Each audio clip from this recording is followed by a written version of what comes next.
In this lesson, we will be installing OpenCV library. OpenCV is an open source computer vision library provided by Intel.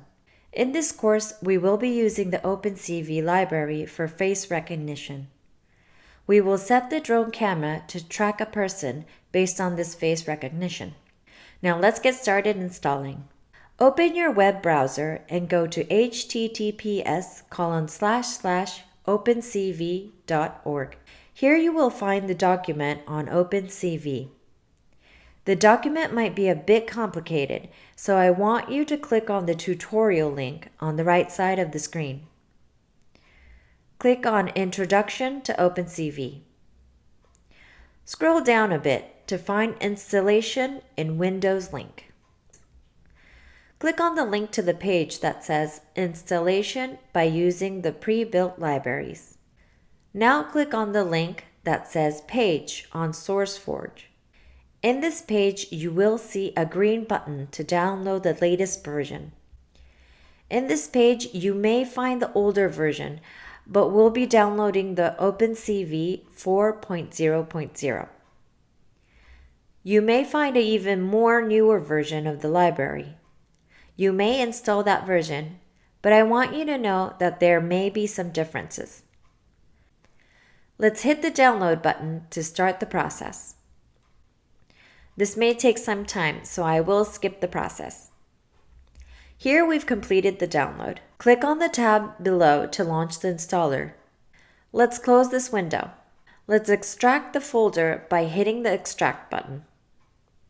Let's skip the process to the end. Once you've completed extracting the files will be in your download file. Here you will find the OpenCV folder. Right-click on the file and choose Cut. We'll move the file onto the C drive. Double-click on the C drive and paste the folder.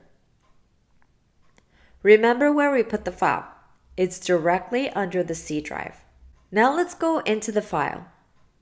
Go into the Build folder. Then go into the x64 folder. Next, go into VC15 folder and go to the bin file. This will be the OpenCV file path. Copy the path so we can set the environment variable. Now go to the Start menu and go to Windows System. Scroll down to go to the Control panel. Choose System and Security. Click on System. Once you reach this screen, click on Advanced System Settings. In this window, you will see the Environment Variables button. Click on the button. Depending on your Windows version, the location of this button may differ. If you can't find the location, make sure you do your searching based on the version of your Windows. Click on this button. On the middle of the window, you will see System Variables. In the list, scroll down to find the variable path. Once you find the path, click on the Edit button. Choose New. Here we will paste the path we copied earlier. We just completed setting the OpenCV under the C drive and set the path to the environment variable. Now go on, click on OK. We've finished installing the OpenCV. We want to use the OpenCV on Python, so we will install the library using pip. Go to the Start menu and launch the command prompt. Type pip install OpenCV-Python. Hit Enter to run the command, and the installation process will begin. Here we've finished installing. Now we want to check if we can access the OpenCV with Python. Let's launch the shell by typing Python and hit Enter. Now we type in import cv2 and hit Return. If you don't see any errors, this means the OpenCV has been successfully installed. Let's close the command prompt window.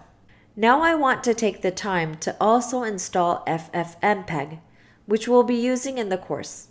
Open your web browser and go to https://www.ffmpeg.org.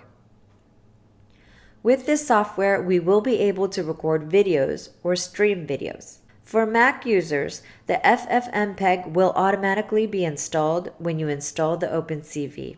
But for Windows, we need to separately install it. Click on the Download button. Then click on the Windows icon and choose Windows Build. Once you get to this page, choose version 4.1.1. Then choose the architecture. In my case, I will be choosing the 64-bit. Now we can hit the Download Build button to start the process. Now let's close this window. We need to unzip the file. I have the file downloaded in my Downloads folder. Here you can see the FFmpeg 4.1.1. We'll go back to the upper folder and right-click on the FFmpeg folder and choose Extract All. Let's extract the file under the FFmpeg folder. On the top, you can see the extracted folder. We are going to move the folder to the C drive. But before we make the move, let's change the folder name to a simple FFmpeg. Now drag the folder directly to the C drive. Let's open the C drive and you will see the FFmpeg folder. Go into the folder. Now go into the bin folder. Here you see the FFmpeg inside. We need to set this path to the environment variable, so copy the path. Once again, go to the Start menu and go to Windows System. Scroll down to go to the Control panel. Choose System and Security and click on System. Once you reach this screen, click on Advanced System Settings. In this window, you will see the Environment Variables button. Click on this button. On the middle of the window, you will see System Variables. In the list, scroll down to find the variable path. Once you find the path, click on the Edit button. Choose New. Here we will paste the path we copied earlier. If you can't find where to edit the environment variables, make sure you Google search based on your Windows version. Now let's launch the command prompt. Type in FFmpeg and hit enter. If you are able to run the process, this means you have successfully installed the software. We've finished installing all the tools we need. Now we are ready to go on to the actual programming.